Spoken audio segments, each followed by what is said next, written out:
poppin', you beautiful humans? My name is Ariane Andrew.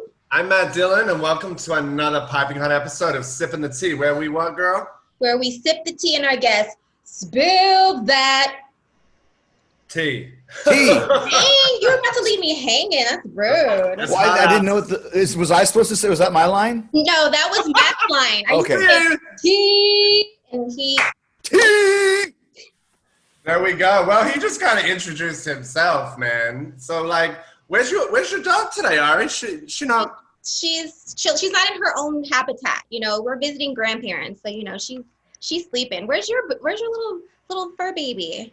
Where's mommy? Bounce it out. So it's just adult time today. Adult time. Okay. Ladies and gentlemen, we have Chris Jericho. There's so many things about you, sir.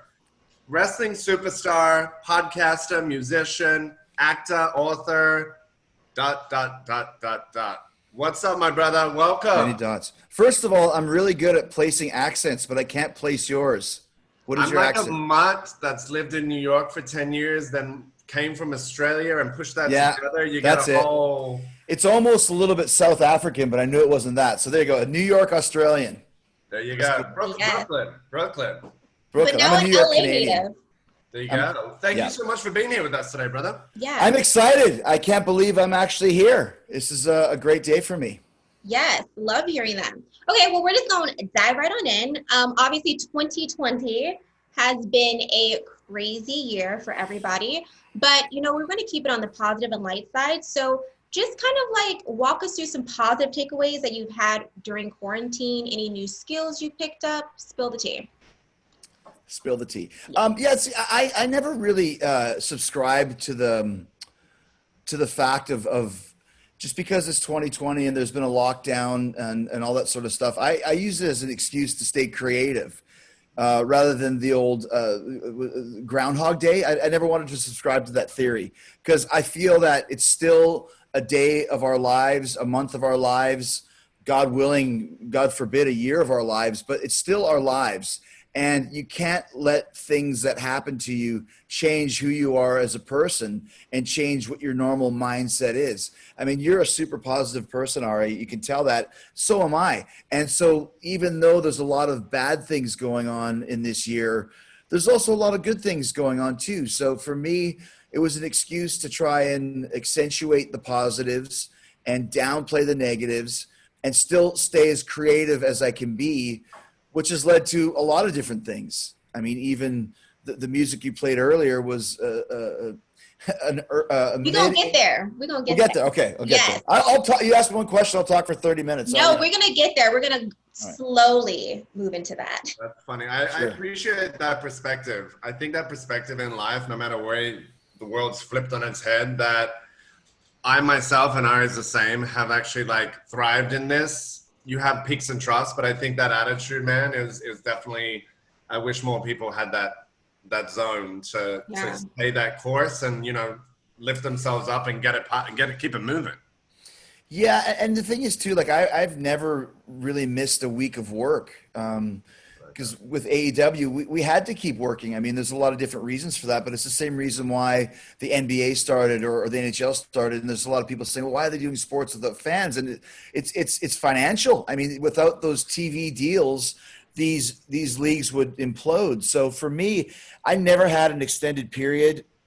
Now, I live in Florida. Obviously, it's the only place worse than Florida is California.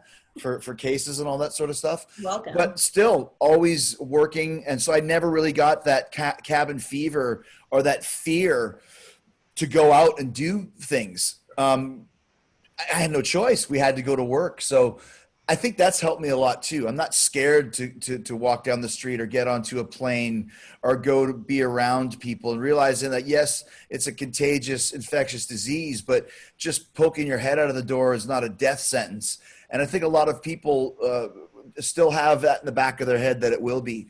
And it's going to be a lot better for all of us when we can kind of get rid of those types of thoughts and get back to living our lives the way that we should be. Yeah, I mean, I think you hit the nail on the head. I mean, Matt and I are the same. It's just kind of like at some point, I feel like everyone's going to get it, unfortunately. But it's like you can't live your life in fear. I mean, that's with anything in life. You know, you just got to like step out on faith. Like faith is just, you know, That's like Well, the big thing. and you're right. And there is, not to get too political or conspiratorial, but there is a lot of, media.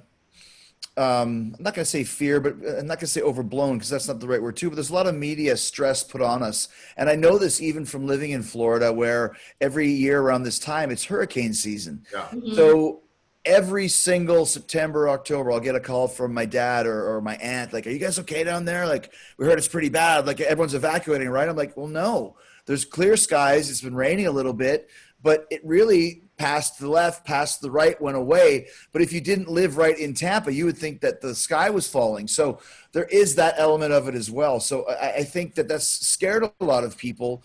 And there's no denying that this is a real pandemic. It's a real thing, and people are dying. But if you're going through the percentages and all that other stuff, it's not a death sentence. Even if you get it, none of us wants to get it. So I think if we don't continue to live our lives in a positive way, I think the ramifications of the pandemic will be a lot worse than the actual effects of it.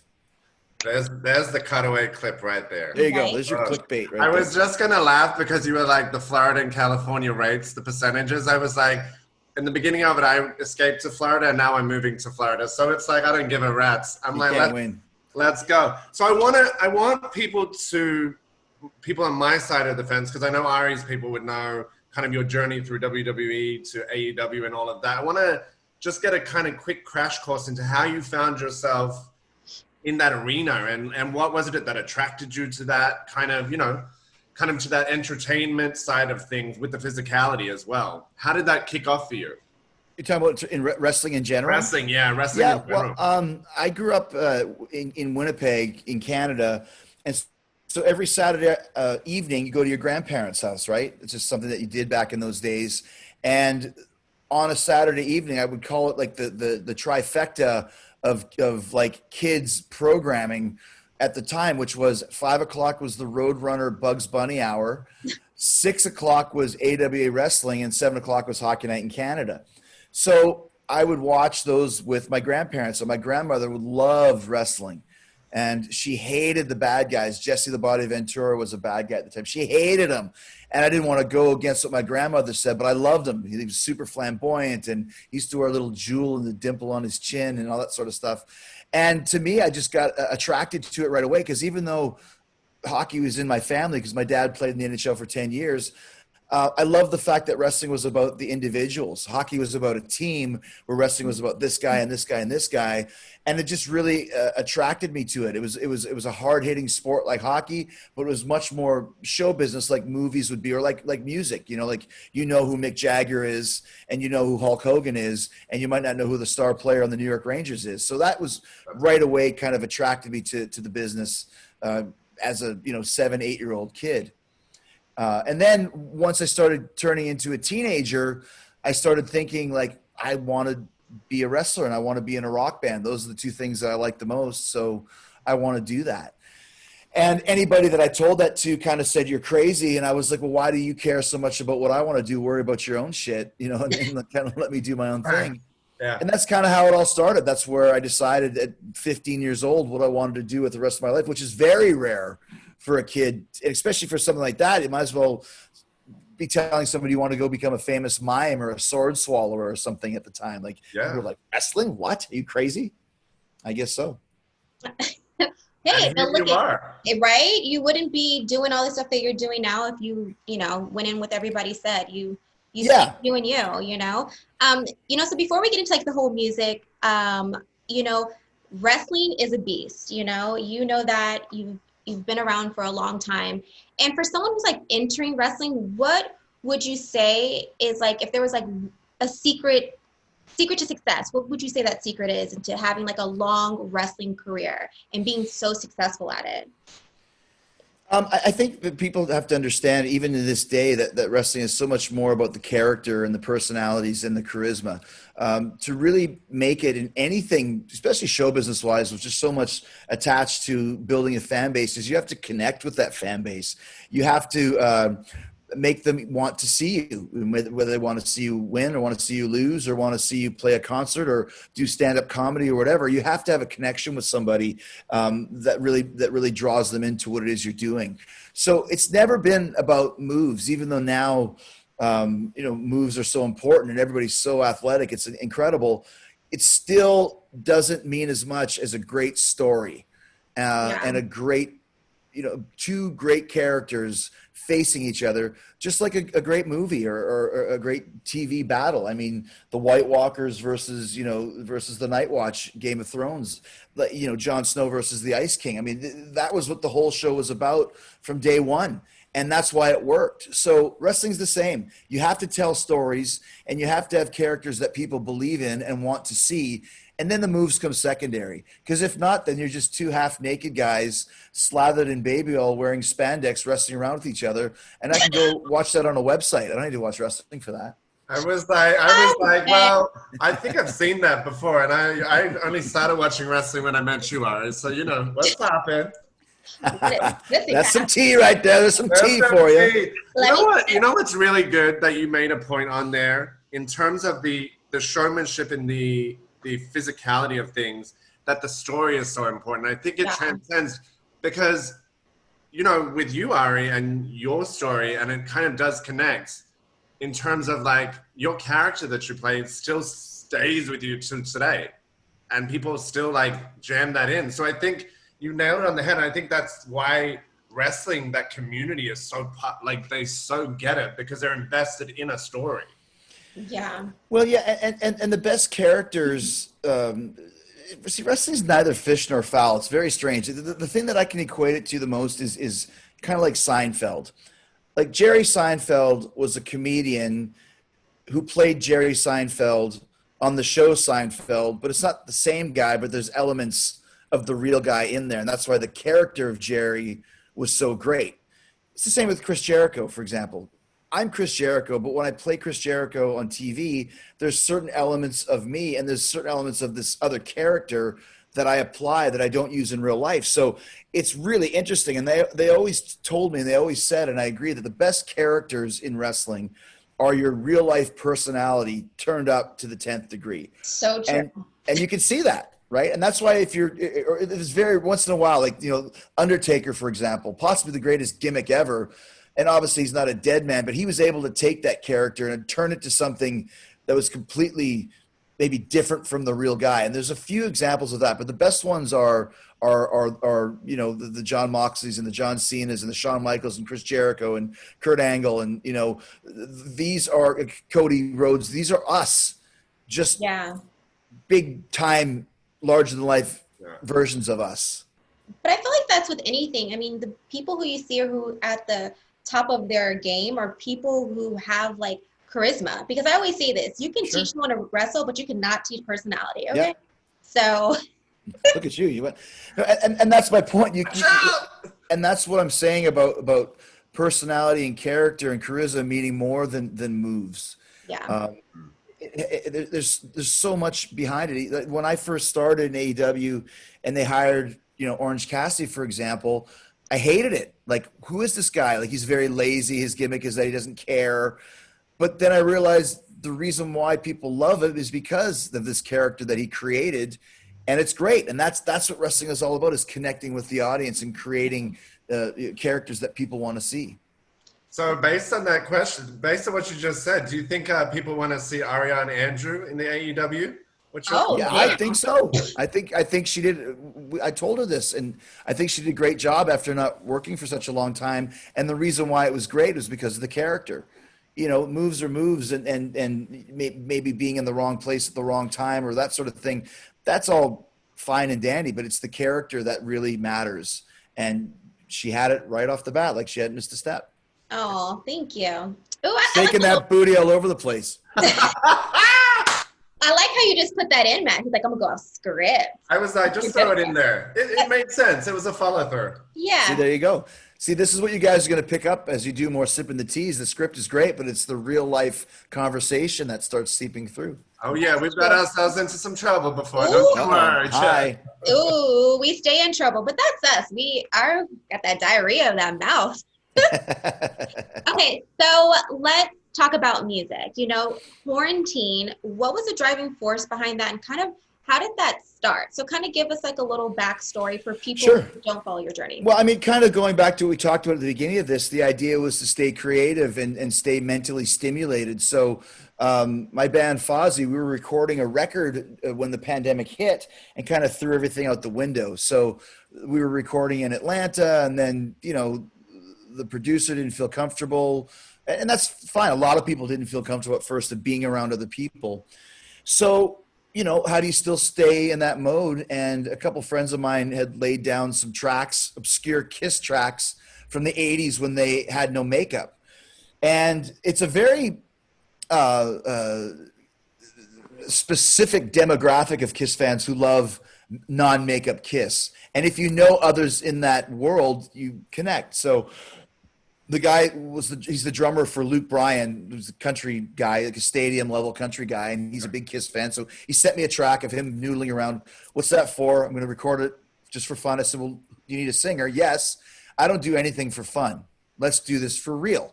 So we did this song called No, No, No from 1987, Crazy Nights. It was never a single. It's very obscure, but it's a real cool rockin' track. And I said, well, let's send it to radio, put a little promotion behind it. Let's do a video, edit it properly, and let's see what we can do. And here we are as we talk. No, No, No is now number 25 on the Billboard mainstream rock charts, which is, it's great too, because it's hilarious, because it's this song should never have been a hit. But because we did it now in 2020, when there's not a lot of material going to the radio because bands aren't releasing a lot because they can't tour on it. So if a song comes and does great, it comes and goes. And I thought maybe we could take advantage of some of these open holes in the playlists, and quarantine could slide through. And that's what we did. So yeah, we got a top 30 hit with a non-makeup obscure Kiss song from 1987. That could only happen in the middle of a pandemic. Now that's Pussy Poppin' right there. Yeah, that's manifestation, because if we take it back to the beginning of the interview, you were like wrestler and rock star. Yeah. You got, that's proof that the pandemic, whatever, pop it through, get it going. Yeah, and like I said, that's one of the positive things about, actually, you don't even want to use the word positive nowadays. It's one of the advantages of the pandemic is the fact that we got to create this band. And the funniest thing is, the guitar player is a guy named Joe McGinnis from Baltimore. I've never met him. The only time I've ever met him is online on Zoom calls when we did press. So here we are having a hit with this song, and we've never even all been in the same room or even met each other even. So that's another kind of cool thing of, I say this, had this pandemic happened 10 years ago, even 5 years ago, it would have been way worse because there was no Zoom, there was no StreamYard, there was no FaceTime. At least now we can still have some semblance of communication and still put out shows that people can watch. Yeah. Now, do you, because you are such a hustler, like you're a go-getter, you know what I mean? Do you think that trait is taught, or is it something you feel like you were just, like, people are just born, like, inevitably just to have that, like, go-getter, being, like, resilient and driven to get what I think it's a combination of the two. You know, and I remember my mom made me get a job when I was like 10, and it was delivering flyers for 1 cent a flyer, and I had 149 flyers, so I made $1.50.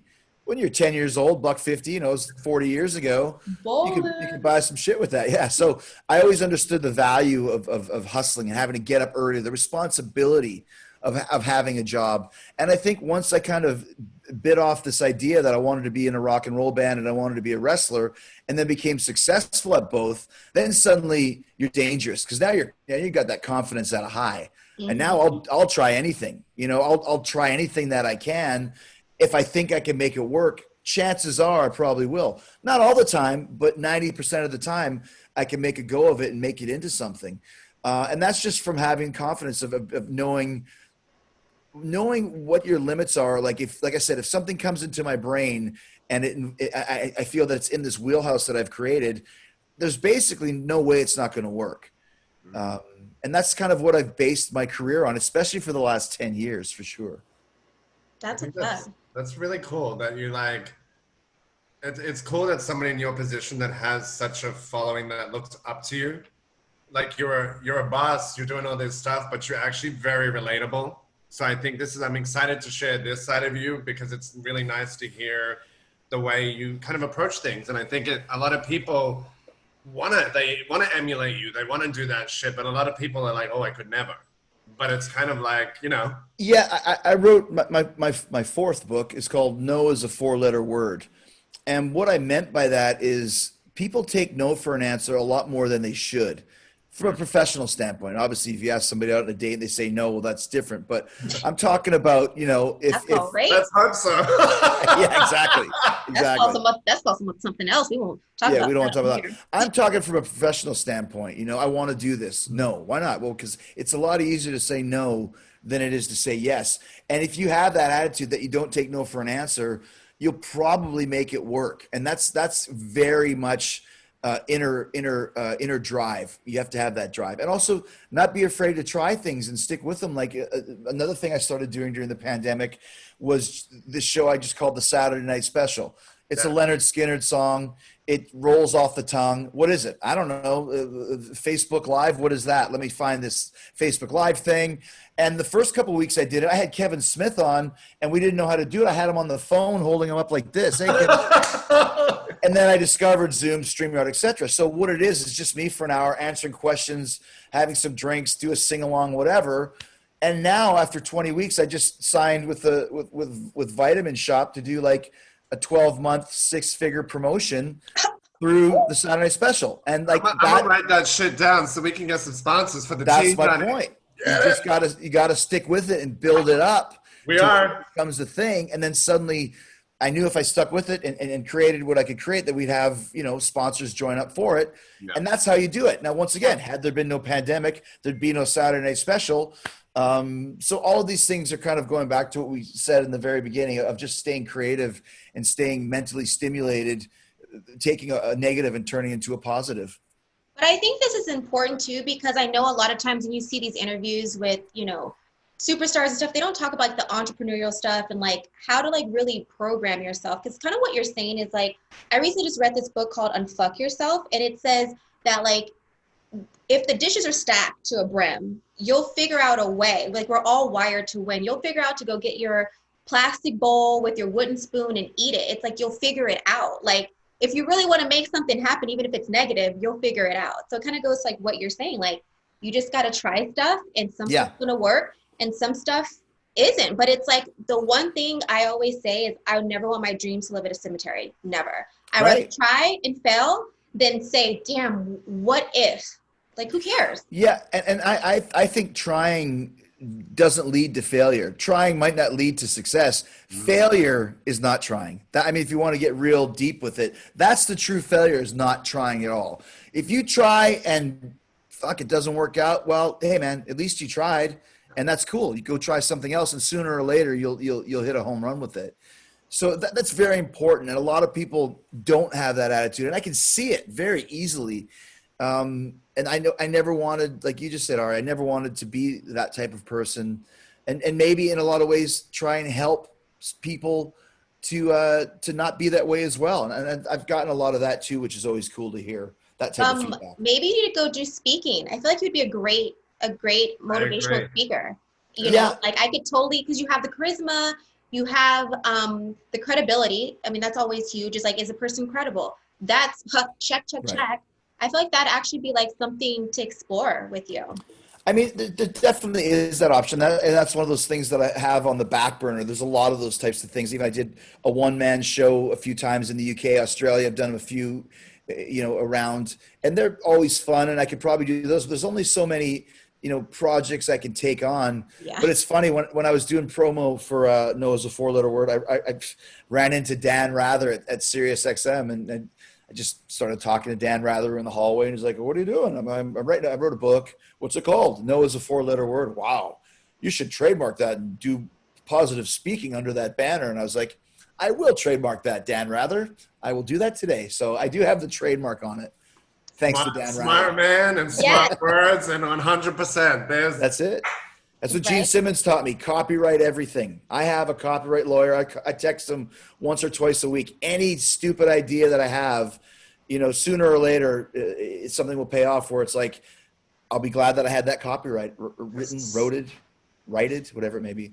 Yeah, you have to. Shit, just gotta, because especially these people nowadays with technology, people be taking stuff and be like, Oh yeah, here's the domain, you can have it for $30,000. You're that's like, exactly "What?" right. You're like, wait, that's my shit. Yeah, that's the smartest thing I did when I was leaving WCW in 1999, going to WWE, which was Ted Turner's old company, WCW. I trademarked Chris Jericho because I've used Chris Jericho for my very first match, but I didn't want to go into WWE and not have that covered because they'll take it from you, and then suddenly you can't be Chris Jericho anymore. And I wasn't going to let that happen, so I always was smart about copywriting those types of things.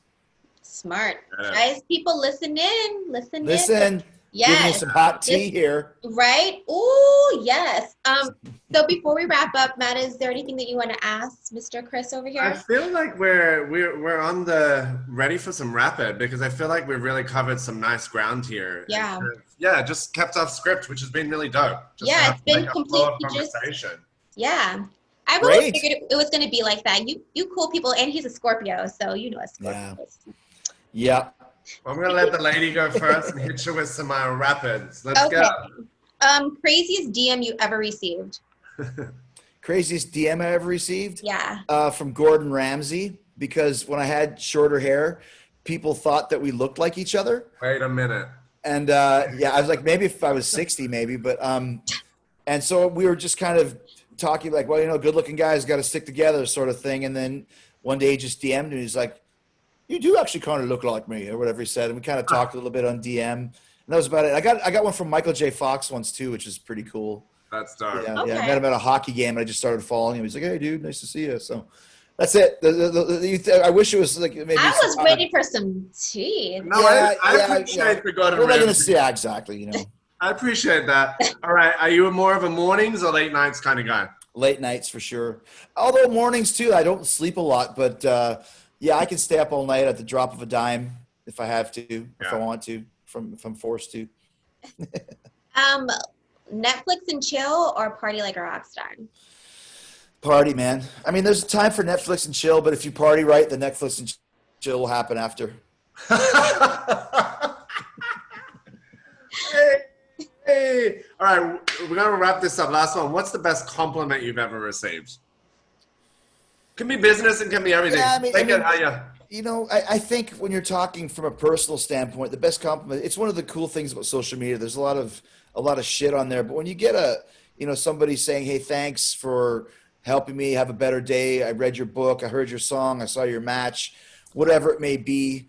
I always appreciate that. Another thing that I do quite a lot of is people would always say, "Hey, can you sign a picture for my kid or something?" And this is the 2020s. Kids they want a video, right? So I always make videos for them, offer to make videos. It's easier for me to sign it and put it in an envelope and send it, but I think it's just cooler. So I always enjoy that. And then sometimes people will send me the response that the kid had or the girlfriend or whatever. And those are it's always cool to know that you're influencing somebody's day for the better.